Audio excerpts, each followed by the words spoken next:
What I want to do today with you is not so much a sermon or homily as more of a reflection, my reflections out loud to you. And what I would invite you to do is to give me feedback on what you think as well. We don't have to do it here right now in the homily, but you can do it any time with me as you feel fit. When I begin to talk about the Gospel of John, I get nervous because of some of the things that are said in John that I think we misinterpret and misunderstand. And what I read to you today in the Gospel was John 17, which has been known as the priestly prayer and also as the unity prayer. This is a prayer that Jesus prayed to the Father on behalf of himself, and talking about their relationship and the disciples and his relationship with them. And what got emphasized at the end of chapter 17, which is what we read today, was the unity of Jesus with his disciples and Jesus with his Father. Now, one of the things that I would ask that you accept before we go on is the fact that this gospel was written by someone who named it John, but it wasn't John the disciple, and it was written 100 years after Christ died and was crucified and rose again, 100 years later. And he wrote it to a community of people that he wanted to get a certain message across to. And one of the things that was high on this author's priority was unity. He wanted the community he was speaking to be united as one. He wasn't interested in different theologies, Christologies, or different churches. He wanted everyone to believe the same thing. I'm not criticizing him for that, but I want to say we need to be cautious because when that was written thousands of years ago, it falls on different ears today in the 21st century because things have evolved and things have changed. And so what I believe has happened is the church, over the years, has sometimes used this priestly prayer to pray against people who don't believe like they do. And I think that that's something we have to be careful about, because if you read that portion of Scripture and listen to it today, you could see that what John might have been saying to them was, well, we all have to believe the same thing if we're going to be unified and be one. And I want us all to be one. And so he put those words into Jesus' mouth in the form of this priestly prayer. So, we live in a world, we live in a very complex, pluralistic society. We live in a multicultural society. We live in a world that has become very small. And when I think about the things that I knew as a child growing up and what I know now about the world, whoa, totally different. And so there are times when I think we as Christians need to gain some perspective. We need to open up our minds to other things besides our little world. On Friday we had a clergy day. And this was one of those clergy days that was mandatory. And what that means is that if you're not going, you have to phone the bishop and tell him why you're not going to be there. So, as you can imagine, everybody was there. We don't get together like that very often in the year. They're trying to do that more and more. We always get together at the clergy conference, but there's always people that can't get there. It seemed like we almost had perfect attendance on Friday, and I think one of the reasons for that is that we had a couple of speakers.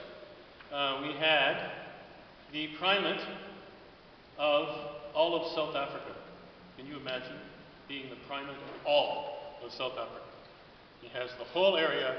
He is the primate for all of South Africa. And he spoke to us about changing trends.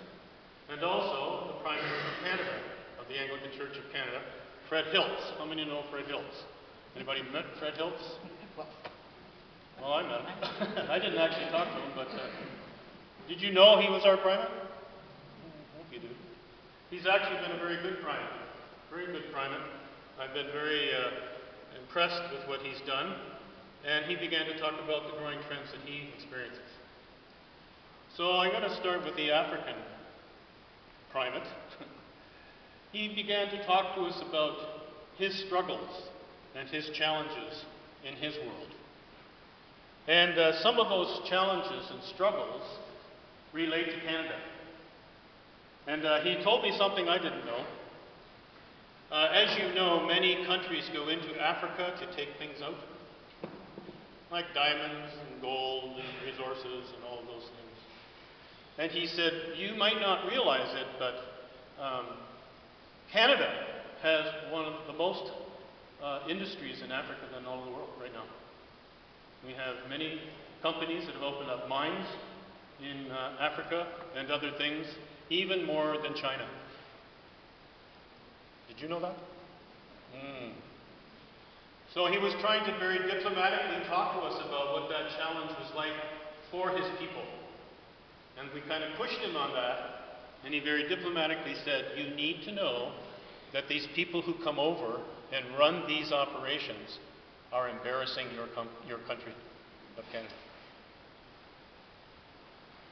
And he said, what I would challenge you to do and urge you to do is find out who these companies are and make it your job to make sure that when they come into my country, they don't exploit my people. Now, we all know what happened in Bangladesh and how we take advantage of that. And it is going on in Africa. And we need to be aware of that. That opened up my perspective. I had no idea that we had that many companies in Africa. One little funny thing that happened, it was kind of funny, but it wasn't. It's very serious. One of our young priests stood up, and because we were talking about changing trends. And the Anglican Church in the world is changing, obviously, because it encompasses many different cultures and many different people. But it's changing and it's shifting because where did the Anglican Church start? In England. It started in England. And it started with colonialism. And it spread as colonialism. And it spread as the Queen and the King, and it was that kind of religion. And when it came here to Canada, we were Church of England people. Now we call ourselves Anglicans. In the States, they call themselves Episcopalians. And we all have our different challenges. And so one young priest stood up and he said, well, as you talk about the changing trends in the Anglican Church in the world, he said, how do you see the future? What do you see as the foundation as we move away from England a little bit and spread out into the world? What will be the foundation of the church, the Anglican Church in the world? And the bishop very slowly walked over to the mic, and he stood there very stoically and kind of smiled and said, well, maybe the foundation could be Jesus Christ. And then everybody kind of laughed, and then we stopped, and he said, well, let me tell you what I mean by that. He said, it is time for us to come back to why we are Christians. And if we are going to be unified as Christians, we need to unify ourselves around the gospel of Christ and Jesus Christ. As we do that, though, we don't preach that it's the only way. And because we have to live with Muslims and Jews and Buddhists and Hindus in the world. And so here now becomes the challenge of unity. I could go on about that bishop, but I can't go on too long, so I'm going to talk to you about Fred Hills. Fred began to talk to us about some of the challenges that he sees in his work, and he spoke to us about the Lambeth Conference. You all know what the Lambeth Conference is? Every 10 years, all the bishops all over the world get together in England, and the whole Lambeth Conference is run by the Archbishop of Canterbury, who is the figurehead leader of the Anglican Church in the world.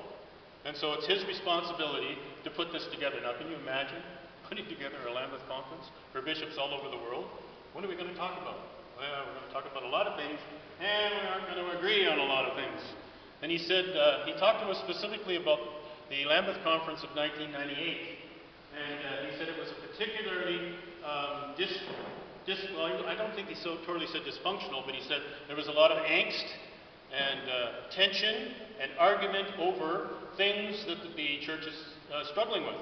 And there were bishops there who didn't agree with the ordination of Anglican women bishops, and so withdrew themselves from Eucharist with the body because they didn't want women bishops.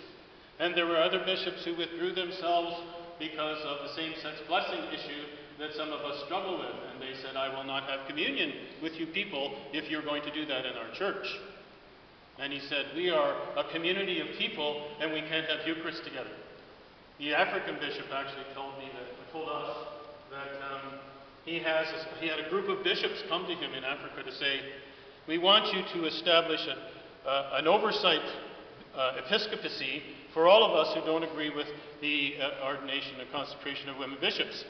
And he would say to them, I'm sorry, but you don't understand, I don't hear very well. He said, what is that you're saying? And they would say, I don't hear you. I don't hear you. They're good like that, aren't they? I'm not saying no, but I can't hear you. So then Fred talked about the next one that followed that one, the next Lambeth Conference in 2008. And he said, it became a little better because what they did was they knew they came with the same issues, the same struggles, but rather than sitting in rows and talking about the things that they wouldn't do, they put them in circles. And they let them do Bible studies together. And they had to look at each other. And they had to talk about their struggles. And they had to learn about people who didn't agree with them. And he said that conference went a lot better. A lot better. You remember the story that I told you, the funny little story about the Jewish rabbi who had to settle the dispute between two men who wanted to claim ownership of a goat? And he listened to the one fellow give his argument, and he said, you're right. And then he listened to the other fellow give his argument why he owned the goat, and he said, you're right. And he went home. And he went home all feeling good of himself, and he said to his wife, I just settled the greatest dispute today. He said, and he told him what happened, and told him he was right and he was right. She looked at him and said, are you crazy? How could they both be right? And he looked at her and he said, you're right.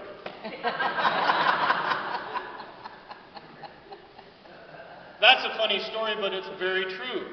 That if we're going to have true unity, it would mean sitting across from somebody you totally disagree with and saying you're right. Now I'm going to tell you I'm right too. And now once we've heard each other, now what are we going to do? What are we going to do? And when that happens in the church, pardon, Bob? Find a compromise. I don't really like that word, but I know what you're saying. I think we have to learn to live together. And it doesn't mean I have to make a compromise, really. I have to learn that I can have an opinion, someone else can have an opinion, and we can still go here and have the Eucharist together. We don't go home. We don't say, I'm not having Eucharist with you because you don't agree with me. That's the problem that we've had in our church. When people disagree vehemently, they walk away. And they won't talk.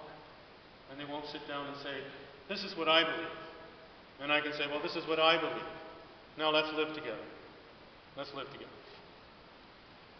When the two speakers had finished, we had lunch, and then we got together, and the bishops introduced a program that they're starting as a pilot project. I don't see why it needs to be a pilot project. I think we could all do it. Anyway, they're going to start it as a pilot project. And they've got 15 priests, I think it was. Was it 15? Yep. This all started with our last clergy conference because we have what we call a bishop's forum. And we all sit around and the bishop talks about challenges and priests talk about challenges, and we're all very honest with one another. Yeah. Well, what happened at the last one was that one priest sat there and he actually was very honest. And he said, I find myself sitting here today and I don't feel that I'm a part of anything anymore. He said, I'm an old guy and I seem to be out of it with other people and their theologies. I feel out of it in the church, and I feel very lonely. And then all of a sudden, other people started to talk about the isolation and the loneliness that they feel as a priest in the Church of God, and how they sometimes feel like they have no support at all. So the bishops were proposing to us to have what they called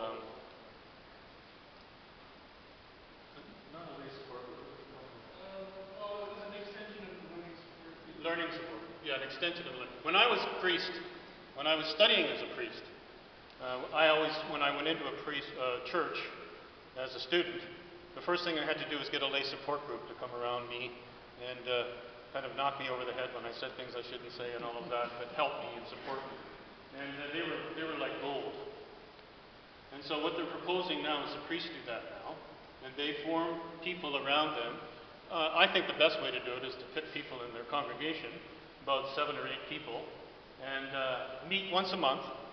And what Terry sort of suggested is that we sit down and maybe the priests say, here are the things that give me energy, here are the things that drain me, and here are my hopes and dreams as a priest in the community. And then go from there. And I think it's a great idea. I think that sometimes we forget how lonely it can be when you don't share the same views. I'm going to tell a story about myself here because I want to be honest. When we were having our Eucharist, I'm sitting there thinking, I wonder who's going to preach today. And when that person stood up, I went, oh, God, no. Well, I have to listen to him. God, I like this guy. And so I'm sitting there mumbling to myself about, I didn't come to listen to him.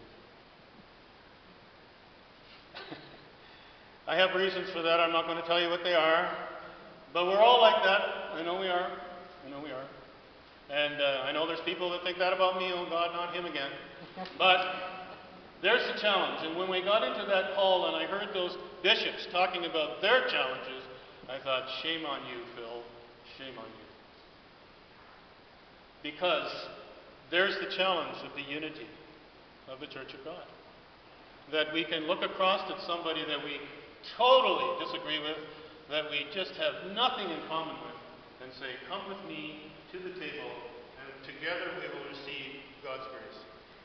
And you can receive that God's grace in your way, and I will receive it in my way, and we will continue to build the church. That's the struggle. And can you imagine when this bishop, or the Archbishop and Primate of South Africa sits down with his bishops and priests, with all of the things they deal with, what that's like. What you have to do is say, you're right, we're all right, but we don't all agree. In my 27 years as a priest, the people that I have admired the most in my congregations are the ones that can come and say to me, I disagree with you, but I'm going to stay here with you regardless. The ones that really hurt are the ones that say, I disagree and I'm leaving. And I'm not going to talk to you about it because you're wrong and I'm right. And I just wish there's so many conversations I wish I could have had to let people know that we don't have to agree on everything. But one thing we need to remember is that we are in this together. And just as all the different religions in the world, and I always use this example because I think it's great, have a golden rule. Do unto others as you would have them do unto you. And so, just because you have differences of opinion with some people that you don't care for, you still have to realize that they're a child of God just like you. And when our world comes close to understanding that and can live that, that's the only time that I will see that there will be no more wars, no more contentions in the world. And we can live in the unity of the grace of God. That's what Jesus was praying that day with his disciples. And I hope that we, as Anglicans in Canada, we as Anglicans here in the Church of St. Jude, will come into that way. Because there has never been an example in the Gospels that I've seen where Jesus set out to change Judaism. He did not change that religion. He just said, this religion should be making us look after people, not exploiting them. You see, when he turned all those tables that day in the temple, It wasn't that he was against sacrifice, it was the way it was going on. You remember the story I told you about that? They come with their goat or their lamb, and they come for a sacrifice, and they say, oh yeah, that goat's not consecrated. You have to give that to us, and we'll give you some money, and the priest will consecrate that for you before it can be done. And you go over to that table, and they'll give you the money. So you go over and you take that money, and then say, now you go over to that table, and you can buy a goat. So they go to that table, and I say, oh geez, that's Canadian funds. You have to exchange that to temple money. So you go over to that, and they go over to that table, and they just take the temple funds. And then now you go over there, and you can buy your goat. So they go over there to buy the goat, and they take the money and say, oh geez, that's not enough to buy a goat, but you can go over to that table, and you can get a pig. That's what they were doing. So Jesus didn't say stop the sacrificial system. He said stop exploiting the people to enrich your treasury. His mandate was the kingdom of God. And the kingdom of God was to, I was talking about this yesterday when I was doing a renewal of vows. This was so sweet. The renewal of vows for a couple. She was 91, he was 94. They've been married for 71 years. And I said to them, what I believe is the secret to a long marriage is a bad memory.